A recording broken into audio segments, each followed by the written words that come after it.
জাতীয় প্রেস ক্লাবে গণমাধ্যমের ফ্যাসিবাদী বয়ান ফিরে দেখা ১ থেকে ৩৬ জুলাই শীর্ষক এই আলোচনা সভা। এতে অংশ নিয়ে বক্তারা বলেন, গণমাধ্যমে আর কোনো বাকশালিজম বা আওয়ামিজম সহ্য করা হবে না।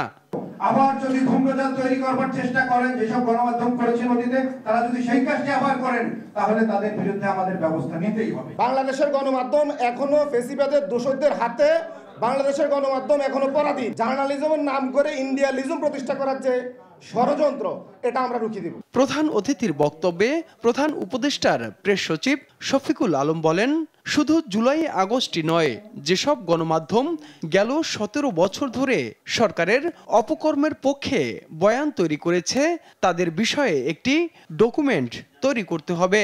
কার কি করেছেন, কে কিভাবে বয়ান তৈরি করছেন, কেউ যেন এটা বয়ান তৈরি করবেন আর আপনার সম্পর্কে লেখা হবে না, এটা ভাইবেন না। আমরা প্রত্যেকটা ডকুমেন্টেশন করতে চাই।